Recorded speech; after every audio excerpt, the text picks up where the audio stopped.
অ্যান্টিবায়োটিকের অতিরিক্ত ও অযাচিত ব্যবহারে রোগ প্রতিরোধে এটি আর আগের মতো কাজ করছে না।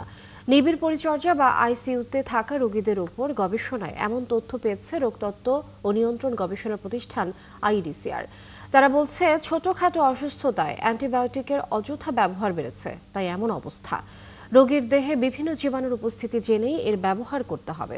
আরও জানাচ্ছেন মেহেদী হাসান। জুলাই ২০২৪ থেকে জুন ২০২৫ পর্যন্ত পরিচালিত আইসিইউতে থাকা ৯৪,০০০ রোগীর তথ্য বিশ্লেষণ করেছে রোগতত্ত্ব ও নিয়ন্ত্রণ গবেষণা প্রতিষ্ঠান আইইডিসিআর। এতে দেখা যায় ৪১% রোগীর শরীরে কোনো অ্যান্টিবায়োটিকের কার্যকর হচ্ছে না।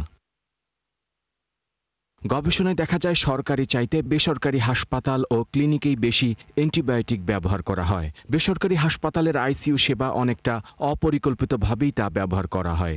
আর এতে এগিয়ে ঢাকার হাসপাতালগুলো।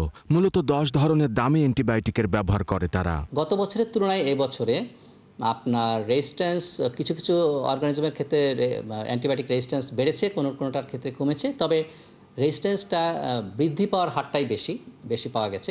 অধিকাংশ অ্যান্টিবায়োটিকের রেজিস্ট্যান্স হচ্ছে এবং কোনো অ্যান্টিবায়োটিক, যেই অ্যান্টিবায়োটিকগুলি খুবই জরুরি আমাদের যারা ক্লিনিশিয়ান আছেন তাদের জন্য খুব জরুরি, ওনারা হাসপাতালে যখন একটু মুমূর্ষু রোগীকে চিকিৎসা দেন, সেই কিছু বিশেষ অ্যান্টিবায়োটিক আছে, সেই অ্যান্টিবায়োটিক কয়েকগুলির রেজিস্ট্যান্স বৃদ্ধির প্রবণতা কোনো ক্ষেত্রে খুবই আশঙ্কাজনক। বিশেষজ্ঞ চিকিৎসকরা বলেন, আইসিইউতে থাকা রোগীর ব্লাড বা ইউরিন কালচার করে অ্যান্টিবায়োটিক দেয়া হলে হয়তো বিপদ কিছুটা কমবে। যদি কোনো ইনফেকশন থাকে, সেই ইনফেকশনটা আমরা কালচার করি। কোনো একটা ঘা থাকলো, কোনো একটা ফোড়া থাকলো, ইনফেকশন সোর্স থাকলো, সেটাকে কালচার করে জীবাণুটাকে সিলেক্ট করি এবং সেই জীবাণুটা কোন ধরনের অ্যান্টিবায়োটিক দ্বারা মারা যাবে, সেন্সিটিভ।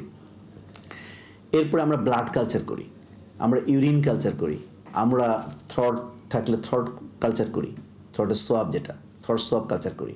তো ট্রাকেস্টমি যে টিউবটা থাকে, সেই টিউবের আশেপাশে ইনফেকশন জমা হয়, সেগুলো আমরা কালচার করে আমরা জীবাণুটাকে সিলেক্ট করি এবং সেই জীবাণু হোয়াট টাইপ অফ অ্যান্টিবায়োটিক, কোন অ্যান্টিবায়োটিক দিয়ে সেই জীবাণুটা মারা যাবে, সেন্সিটিভ, তখন আমরা সেই অ্যান্টিবায়োটিক সিলেক্ট করি। অ্যান্টিবায়োটিকের নিয়মহীন ও অতিরিক্ত ব্যবহার রোগীর শরীরে ব্যাকটেরিয়া, ভাইরাস ও ছত্রাক সংক্রমণ প্রতিরোধে তেমন আর কাজ করছে না। এটি এখন দেশের জন্য বড় জনস্বাস্থ্য ঝুঁকি। মেহেদী হাসান, ৭১, ঢাকা।